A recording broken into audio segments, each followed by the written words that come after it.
सो hey guys, कैसे हो आप सब। आज की इस वाले वीडियो में हम बात करने वाले हैं सेंट्री वर्सेस साइतामा के बारे में। मार्वल कॉमिक्स और एनिमे इंडस्ट्री के दो ऐसे कमाल के सुपर हीरोज जो कि सच में बहुत ही ज्यादा ओवर पावर है। ये दोनों ही कैरेक्टर्स पोजेस करते हैं vast amount of powers and abilities को, लेकिन इन दोनों में से ज्यादा स्ट्रॉन्ग कौन है और कौन किसको हरा पाएगा एक बैटल में। सो इसका आंसर जानने के लिए ना आपको इस वीडियो को अंत तक देखना पड़ेगा। वन पंच मैन ये स्टोरी फॉलो करती है एक ऐसे ह्यूमन को जिसके पास गॉड लाइक पावर्स है, जो कि किसी को भी एक ही पंच में डिस्ट्रॉय कर सकता है, no matter how bigger they are, no matter how stronger they are. Saitama बचपन से एक हीरो बनना चाहता था जो कि इनोसेंट लोगों को प्रोटेक्ट करे, जिसके लिए उसने बहुत ही ज्यादा कड़ी ट्रेनिंग की, बट वो कभी समझ ही नहीं पाया कि वो इतना ज्यादा स्ट्रॉन्ग बन जाएगा। साइतामा एबल हुआ अपने लिमिटर को तोड़ने के लिए by his training routine. 100 pushups, 100 situps, 100 squats, 10 kilometre running, 3 years continuously every single day without any break, जिसकी वजह से साइतामा का लिमिटर टूट गया, जो कि इसे अलाउ किया कि उसकी स्ट्रेंथ को ग्रो करने के लिए इनफिनाइटली। लिमिटर एक्चुअली एक ग्रोथ लिमिट है जो कि गॉड्स ने हर लिविंग बीइंग के ऊपर सेट किया है, जिसकी वजह से हर कोई अपनी अपर लिमिट छूने के बाद और ज्यादा ग्रो नहीं हो पाता, no matter how hard they try. लेकिन जो भी हो, साइतामा ने उस लिमिटर की धज्जियां उड़ा दी, जिसकी वजह से उसे इमेंसली स्ट्रेंथ और स्पीड मिल गई। वन पंच मैन की दुनिया में मॉन्स्टर को 4 अलग अलग कैटेगरीज में डिवाइड किया गया है, जो कि उनके डिस्ट्रक्शन लेवल के हिसाब से रैंक होता है। Tiger, demon,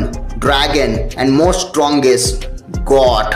God level threat उन बींग्स को कहते हैं जो कि प्लैनेट तक को डिस्ट्रॉय कर सकते हैं, लेकिन साइतामा के लिए गॉड लेवल थ्रेट भी कुछ भी नहीं है। साइतामा ने वन शॉट किया है लिटरली डीप सीकिंग को। ये वही डीप सीकिंग है जिसके सामने बहुत सारे एस रैंक हीरोज भी कुछ भी नहीं है, लेकिन जब उसका सामना हुआ साइतामा से, तब उसने लिटरली उसे वन शॉट करके ही रख दिया। लेकिन स्पेस में एक और बींग था जो कि बुइक अपोनेंट से लड़ते रहते बोर हो चुका था, बोरोस, एलियन फ्रॉम स्पेस, जिसे डोमिनेटर ऑफ द यूनिवर्स के नाम से भी जाना जाता था, और लाखों करोड़ों गैलेक्सीज जीतने के बाद वो अर्थ पे अटैक करता है, लेकिन उसे रोकने के लिए अपना साइतामा आ जाता है। बोरोस और साइतामा फेस टू फेस आता है और बोरोस उसे देखते ही समझ जाता है उसकी एनर्जी की कोई लिमिट नहीं है। साइतामा इससे पहले अपने हर ओपोनेंट को बस अपने एक पंच में डिस्ट्रॉय कर दिया था, लेकिन बोरोस वो बाकियों की तरह नहीं था। साइतामा बोरोस को एक नॉर्मल पंच मारता है जिससे वो दूर जाके गिरता है, जिससे उसका आर्मर टूट जाता है, लेकिन बोरोस को कुछ भी नहीं हुआ था। बोरोस पावर अप करता है जिसकी वजह से अर्थ कोई करने लगते हैं। बोरोस अटैक करता है साइतामा के ऊपर, बट साइतामा को घंटा फर्क नहीं पड़ता। लेकिन सबसे बड़ी दिक्कत ये थी कि बोरोस की स्पीसीज अपने आप को एक बूंद ब्लड से भी दोबारा रिजनरेट कर सकती थी। साइतामा कॉन्सिक्यूटेड सीरियस पंच से बोरोस के चीथड़े उड़ा देता है, लेकिन बोरोस दोबारा रिजनरेट हो जाता है और एक ही लात से साइतामा को अर्थ से मून तक भेज देता है, लेकिन साइतामा एक ही सेकंड में अर्थ पर वापस आ जाता है। बोरोस और साइतामा उसके बाद डिसाइड करते हैं कि इस बैटल को जल्द से जल्द खत्म करने के लिए। बोरोस अपना collapsing star roaring cannon charge करता है और साइतामा अपना सीरियस पंच। बोरोस और साइतामा के अटैक टकराते हैं और साइतामा के शॉक वेव से बोरोस डिस्ट्रॉय हो जाता है। बोरोस कहता है कि साइतामा स्टिल होल्ड बैक कर रहा था। उसके बाद बोरोस मर जाता है और साइतामा एक बार फिर अकेला था सबसे ज्यादा स्ट्रॉन्गेस्ट यूनिवर्स में। मॉन्स्टर एसोसिएशन आर्क में साइतामा ने सारे मॉन्स्टर्स को एक पंच में डिस्ट्रॉय कर दिया था, सिवाय एक को छोड़ के।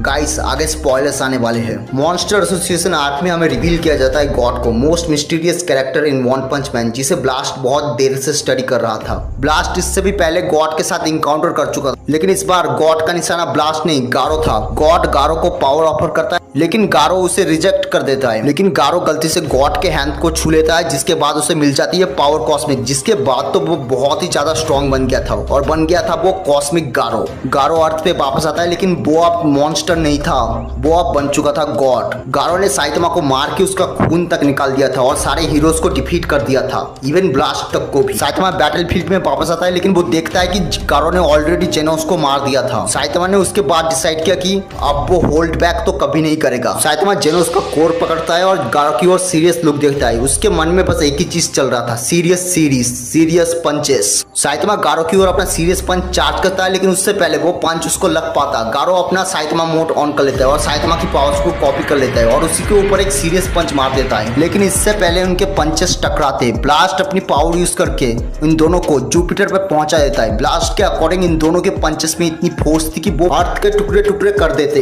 इन दोनों के पंच के कोलैप्स में तो स्पेस में पूरा वॉइड बना दिया और ना जाने कितने बिलियंस ऑफ गैलेक्सीज डिस्ट्रॉय हो गए थे। गारो अपनी एबिलिटीज को साइतामा के ऊपर यूज करता है, लेकिन कोई भी वर्क नहीं करता। गारो हाइपर स्पेस गेट का यूज करता है, लेकिन साइतामा उसे लात मार के ही फेंक देता है।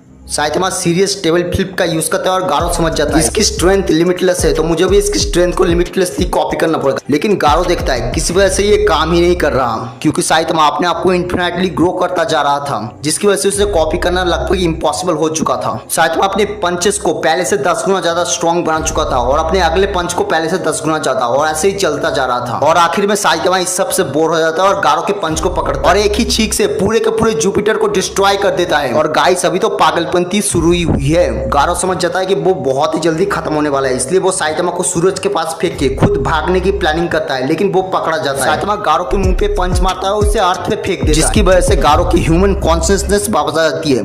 गारो समझ जाता है कि उसने कितनी बड़ी गलती की है, सो इसलिए वो साइतामा को टाइम ट्रैवल सिखाता है और साइतामा उससे सीख भी जाता है। और गारो के कॉस्मिक फॉर्म्स में आने के तुरंत बाद साइतामा उसे एक पंच मार के उसे कॉस्मिक फॉर्म से बाहर निकाल देता है। और हम अगर इसके फीट के बेसिस पे स्केल करें ना, तो ये बड़े आराम से एक लोअर मल्टीवर्सल लेवल बीइंग बन जाएगा। लेकिन इसके आगे वाले चैप्टर्स में चीजें और भी ज्यादा इंटरेस्टिंग होने वाली थी। Recent chapter of One Punch Man में हमें इंट्रोड्यूस किया जाता है एम्प्टी वॉइड को, the leader of the ninja village, जो कि हम लोगों की तरह एक नॉर्मल सा इंसान था, लेकिन गॉड के कॉन्टैक्ट में आने के बाद वो करप्टेड बन गया और ब्लास्ट के साथ बैटल में वो ब्लास्ट को ऑलमोस्ट बराबर की टक्कर दे रहा था। लेकिन जो भी हो, ब्लास्ट विक्टोरियस मर्ज हुआ। ब्लास्ट ने एम्प्टी वॉइड को ऐसा इंजर किया था कि उससे रिकवर होने में उसे 15 साल लग गए थे। और 15 साल बाद गारो की पावर कॉस्मिक अब्जॉर्ब करने के बाद एम्प्टी वॉइड फाइनली वापस आता है और वह फाइट करता है फ्लैश और स्पीड ऑफ साउंड सोनिक के साथ, और गॉड की पावर का यूज करके उनको मैनिपुलेट करने की कोशिश करता है। लेकिन जो भी हो, ये दोनों ही रेजिस्ट कर लेते हैं और उसकी इल्यूजन्स को ब्रेक कर देते हैं। एम्प्टी वॉइड रिट्रीट कर लेता है और उसके बाद और भी ज्यादा इंटरेस्टिंग चीज देखने को मिलती है। हमें बताया जाता है कि एम्प्टी वॉइड के पास रियलिटी मैनिपुलेशन की एबिलिटी है, जिसकी मदद से वो इनफिनाइट पॉसिबिलिटी को देख सकता है और पैरेलल वर्ल्ड को मैनिपुलेट कर सकता है। बेसिकली वो ऐसे डायमेंशन में चला आता है जो कि पूरे कैजुअलिटी से ही बाहर होता है। एम्प्टी वॉइड साइतामा के ऊपर अपना डायमेंशन कटिंग स्लैश यूज करता है, बट साइतामा उसे 2 उंगली से ही रोक देता है और एक ही झटके में एम्प्टी वॉइड को उस रेलम से बाहर निकाल देता है। उसके बाद एम्प्टी वॉइड साइतामा के ऊपर अटैक करता है, बट साइतामा उसे एक पंच मार के उससे जमीन के अंदर गाड़ देता है, जिसकी वजह से उसका गॉड का इन्फ्लुएंस खत्म हो जाता है और एम्प्टी वॉइड बाकियों की तरह नॉर्मल बन जाता है। ओवरऑल मांगा साइतामा स्केल करता है complex multi to high complex multiversal में with immeasurable speed. So Sentry Marvel का सुपरमैन, लेकिन कोई किसी को सुपरमैन से कंपेयर कर कैसे सकता है अगर उसके पास बहुत ही ज्यादा खतरनाक फीट्स ना हो तो। सुपरमैन को पावर मिलती है सन से, लेकिन इस हीरो के पास एक नहीं बल्कि 1 मिलियन एक्सप्लोडिंग सन की पावर्स है, जो कि है अपना सेंट्री। सो रॉबर्ट रेनॉल्ड एक नॉर्मल सा ह्यूमन बीइंग था जिसको ड्रग की गंदी आदत थी। एक दिन रॉबर्ट को गलती से एक्सपेरिमेंटल सीरम मिल जाता है, जो कि कैप्टन अमेरिका के सुपर सोल्जर सीरम से 1 लाख गुना ज्यादा स्ट्रॉन्ग। रॉबर्ट उसे ड्रग समझ के पी जाता है और वो ट्रांसफॉर्म हो जाता है सेंट्री में, a man with power of 1 million exploring suns. So Sentry के पास है केमिकली इनहैंस फिजियोलॉजी। अब जो एक्सपेरिमेंटल सीरम था उसने सेंट्री की एजिंग को स्लो नहीं किया था, उसे पूरी तरीके से रिमूव कर दिया था और उसके पास आ गई थी रीजनरेटिव हीलिंग फैक्टर। अब सब यकीन नहीं करोगे, लेकिन एक बार सेंट्री अपने बस एक एटम से ही दोबारा रीजनरेट हो गया था। सो सेंट्री पोजेस करता है गॉड लाइक स्पीड, वो बिलियंस ऑफ किलोमीटर्स को 1 सेकंड में कवर कर सकता है। और ये तो मैंने कम बोल दिया, जब सेंट्री वॉइड के साथ मर्ज हो गया था तब इसकी स्पीड लाइट की स्पीड से 700 ऑक्टिलियन टाइम ज्यादा फास्ट हो गई थी, यानी वो 700 ऑक्टिलियन टाइम ज्यादा फास्ट बन गया था लाइट की स्पीड से। सो सेंट्री के पास है गॉड लाइक स्ट्रेंथ।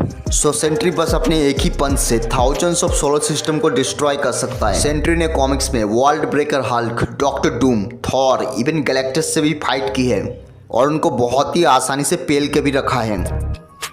सेंट्री लड़ चुका है वर्ल्ड ब्रेकर हल्क से। ये वही वर्ल्ड ब्रेकर हल्क है जिसके बस चलने से ही पूरे न्यूयॉर्क सिटी में अर्थक्वेक आ गए थे, जिसने 150 बिलियन टन के माउंटेन को अपने कंधों पे लिफ्ट किया है, जिसने पंच कर रखा है टाइम और स्पेस को। लेकिन जब उसका सामना हुआ ग्रेट सेंट्री से, तब सेंट्री ने उसे मार मार के पूरा शांति कर दिया।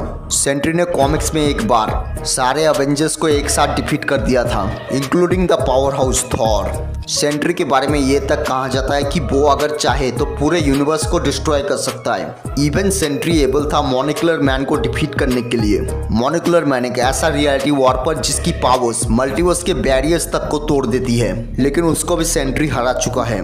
ओवरऑल सेंट्री स्केल करता है complex multi to outerversal में with infinite to irrelevant speed. So अब अगर मैं बात करूँ सेंट्री वर्सेस साइतामा के बारे में, सो भले ही मैंने सेंट्री को आउटर वर्सल स्केल किया है लेकिन इनके आउटर वर्सल स्कैन्स ठीक से प्रूव नहीं हुए हैं और साइतामा के साथ भी वही केस है, उसके भी हाई कॉम्प्लेक्स मल्टीवर्सल स्कैन्स ठीक से प्रूफ नहीं होते अभी के टाइम पे। सो इन दोनों ही कैरेक्टर्स की लो बॉल स्केलिंग की बात करें ना तो ये दोनों ही कॉम्प्लेक्स मल्टीवर्स स्केल करते हैं। उस हिसाब से देखें तो स्पीड और ड्यूरेबिलिटी के मामले में साइतामा के पास हेवी एज है या फिर कहीं हेवी एडवांटेज है।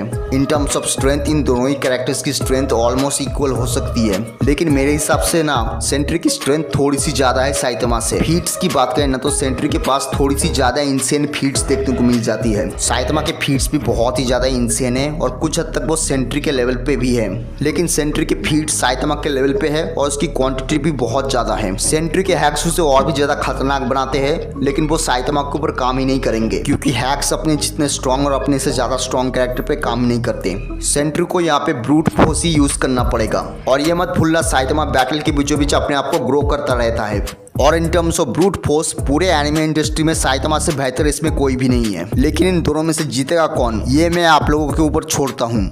मेरे केस में मैं अपना पैसा तो वन पंच मैन के ऊपर ही लगाऊंगा। सो दोस्तों ये थी आज की वीडियो अच्छी लगी तो लाइक करना, चैनल पे नए हो तो प्लीज सब्सक्राइब करना। सो मिलते हैं किसी और वीडियो में और कमेंट में एक चीज जरूर बताना, आपके हिसाब में इन दोनों में से ज्यादा स्ट्रॉन्ग कौन है, सेंट्री या फिर साइतामा।